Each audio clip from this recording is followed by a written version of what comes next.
What's up, guys? Welcome to a new video. In this video, I'm giving myself a comprehensive and very honest self-development audit, acknowledging the things I need to improve about myself, the things I've already worked on, and my plan of attack. And so I do this for myself, and I was doing this for myself because it's something I think about often, just in regards of the version of myself I need to become in order to max out my true potential. But this time I figured I would make a video of it because it is the philosophy of elite self, which is becoming, again, the version of yourself you need to in order to max out your potential, achieve the vision that you have in your heart and in your mind. And so that's where I started. Let's get into it. Personally, my vision, very big, very simple. Number one, help solve all world problems. And so this includes food, like having food for everyone, especially in developing countries, clean water, healthcare, education, equal opportunity, world peace, things of this nature. And I define impossible as physically impossible, which this is not, because I think a lot of people would, call me delusional or something like this for having such a goal. But again, I define impossible as physically impossible, and I believe that this is possible. So yeah, I'll leave it at that for this video. Number two, build a $1 billion self-development company. I know this, building this company and making a massive impact on the world and helping millions and millions and millions and eventually billions of people around the world develop themselves is my calling. It's my path. And so that's the max potential version of my company. And so those are the two main things there. Just reviewing quickly the philosophy of elite self, which is your perceived highest level version of self, mentally, physically, emotionally, behaviorally, energetically, and spiritually. And also the version of yourself you must become in order to max out your self-defined true potential in life and in business. And so that's kind of the whole point of self-development, I think, is maxing out what you define to be your true potential in life. And so that's why I develop myself.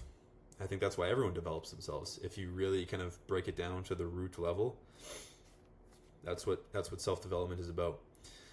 And now let's get into the nitty-gritty. So again, I honestly, this list could potentially be a lot longer if I spent more time on it. But today I just journaled down my kind of like top 10 thoughts for each category. The way I categorized this was first listing out my main areas of opportunity that I'm looking at right now, that I'm working on right now in this exact chapter of my self-development journey. Things I've done well up until this point, and then my general plan of attack to develop myself in the ways that I define here. So first and foremost, in regards to areas of opportunity, again, I'm not sure this is an exhaustive list. I think there could be more things added here. This is just kind of like what's front of mind for me right now. So I'll just kind of rip through these. Stress and anxiety, self-doubt, limiting self-image, limiting self-worthiness or deservingness, limiting subconscious financial beliefs, stuck energy in my body. I want to break some of these down in a second too. I'm just going to go through them quickly. Other people still heavily dictate validation or external validation. Certain coping mechanisms, including masturbation, social media scrolling, doom scrolling, and nail biting. Time allocation, so just allocating my time and not getting distracted. And then also feeling present and feeling happy. And so we have a combination of stuff here between different like emotional patterns, thought patterns, subconscious beliefs, behavioral patterns like coping mechanisms and like time management, and again back to emotions. And so some of these I've just kind of begun to air out and develop awareness around. For example, the limiting aspects of my self-image and limiting, including self-worthiness and deservingness and certain financial beliefs that are far below the surface. Really just starting to develop awareness around these, even like self-doubt related thoughts, even the thoughts that cause consistent stress and anxiety.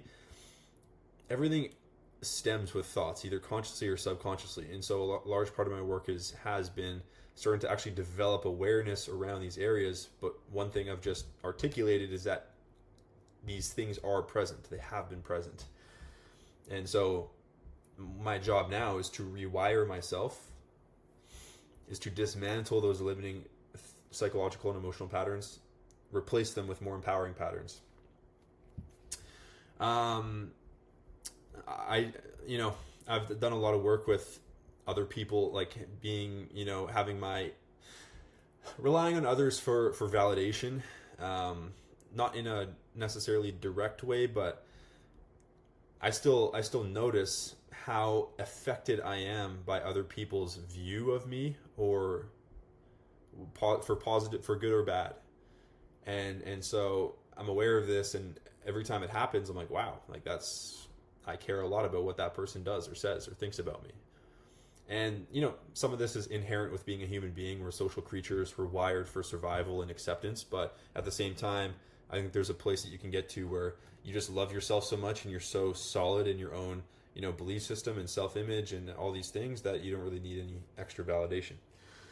So that's just one of the things, disempowering emotional patterns. So, I've gone through consistent and relentless amounts of emotional pain over the last 2 years. And so there's a lot of residue there still for me. I've been through a lot of, I think there's a lot of inner child trauma involved, and just suppressed emotion from my childhood and things like this that I've kind of aired out and processed through. And still some of it pokes its head in my current reality. And so kind of just continuing to navigate through that, process that, express that, heal through that. So I guess that kind of sums it up. Being present and being happy are two things that I have not done a whole lot of in my life, particularly the last years. I have always been, I try to use different verbiage now. I try not to say I am any of these things. I try to say I have been, or, I'm moving away from, or, verbiage that serves me, that implies evolution. But, historically, I have not been focused on the present moment, always in my head, either thinking about the past, thinking about the future.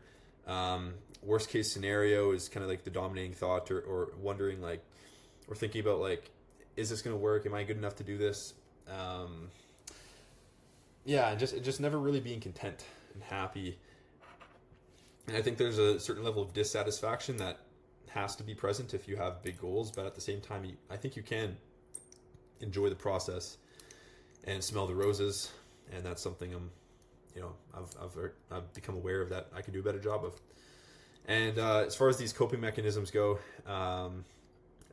as you'll see soon in the I've done well section, those used to be big ones for me. I used to, and still continue to experience some of this stuff often. Stress and anxiety, self-doubt, disempowering emotional patterns of many different kinds. And ever since I can remember, the last 10 years, I don't know, ever since like late middle school, early high school, I've used masturbation, social media scrolling, and nail biting at different levels to cope with pain, to take the edge off, and to just numb myself to some extent. Masturbation is one that many men deal with. It's just such an easily accessible, abundant form of numbing that we can just use it as much as we want, and it makes us feel good, at least in the moment. Obviously not medium to long term, even short term, right after. And it's the thing about that is, like, our body believes that we're doing our job. Like, when we masturbate, our one job as a human, our primary job, I'll say, as a human being, is to reproduce and to survive. And so our nervous system and our brain, it can't tell the difference between something we're imagining and something that's actually happening. And so when you're masturbating, your body is thinking it's actually happening, and therefore it's achieving its main goal in life, which is to reproduce. So as far as your body's concerned, if you're jerking off all the time, your body thinks you're the man, you're the king of the jungle, you're just reproducing all over the place, and you've got things handled.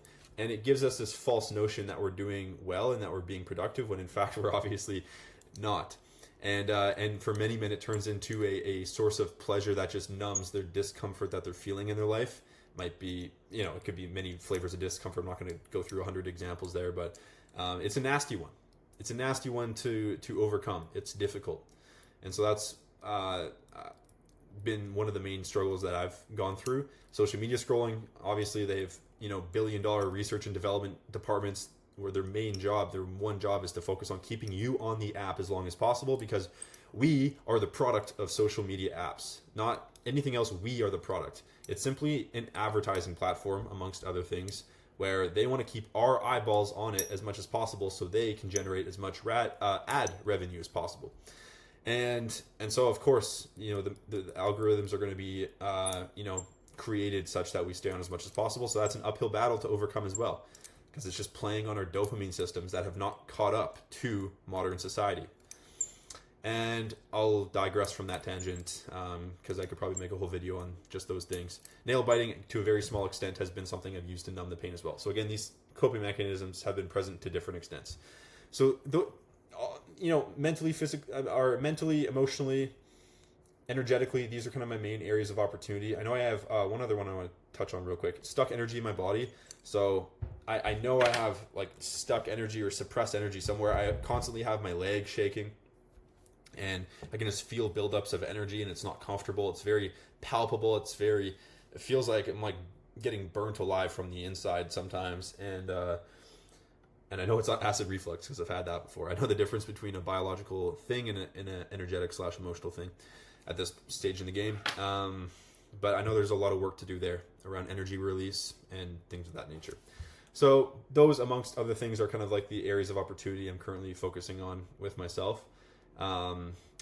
And so, yeah, I'll leave it at that. Some things I've done well. I've spent, through going through my journey over the last couple of years, I've spent hundreds and hundreds of hours facing my inner world, doing meditation, processing emotion, choosing not to distract myself, not go for drugs, alcohol, masturbation to numb the pain anymore.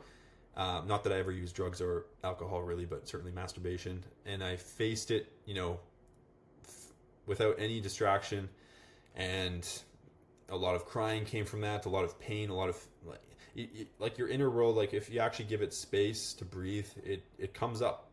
The dragon appears, and then it's your job to just process through that emotion.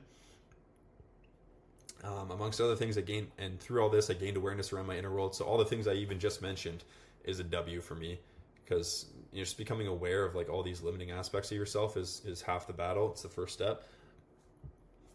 And I've done a pretty good job so far. Still a long way to go, but at least I've started to get the ball rolling with starting to rewire these limiting patterns.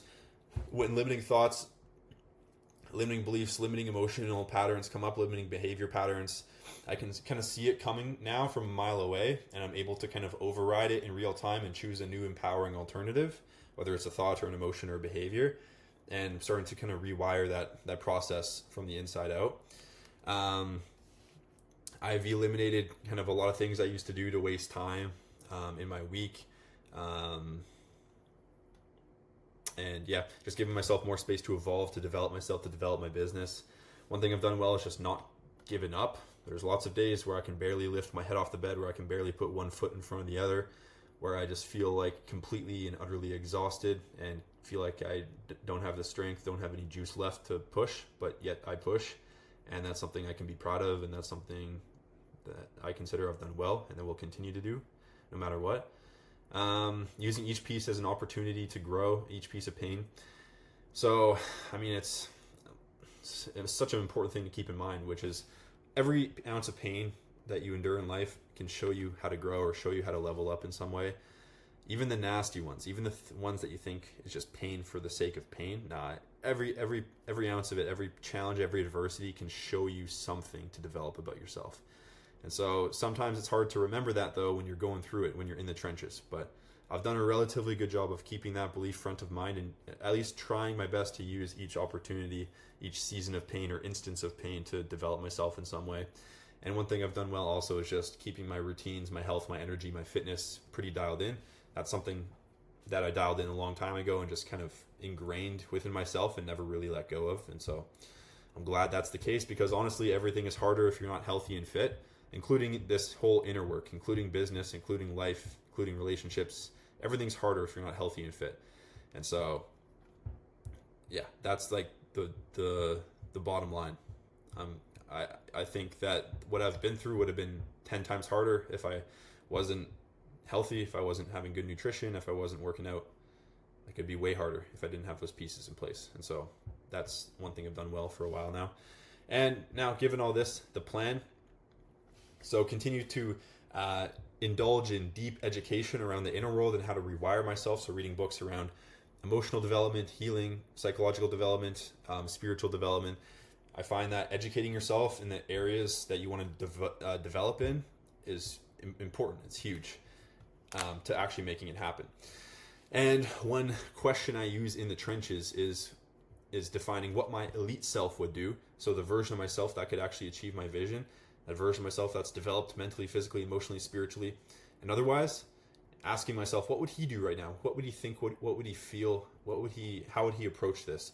And then answering that and trying to execute from that answer. And that's a way that you can reprogram yourself and rewire yourself in real time. Operating in black, white, and purple time, which essentially just means like being productive, being, either focusing on yourself, focusing on your vision, having fun, or just one of those three, but not distracting yourself, not wasting time. And I made a whole other video on that, on it's called how to manage time during tough times, I believe, if you want to look into that. Another thing, just continue to ruthlessly cut out things that don't contribute to my vision, people, activities, distractions that don't serve me, that just shouldn't be in my calendar. And lastly, lean into high-level relationships with people who are way ahead of me and like mentors, consume positive inputs, continue to feed my mind, feed my brain with good stuff. And who you surround yourself with is who you become. And so I know that will be a pivotal aspect of my further development as well. That's kind of just like a brief breakdown of my current self-development landscape. Again, there could be a lot more to add, but I just wanted to give myself like a brief audit of some of the things that are front of mind for me right now. And I figured I'd share it with you guys as well, just because you guys will have your own equation like this.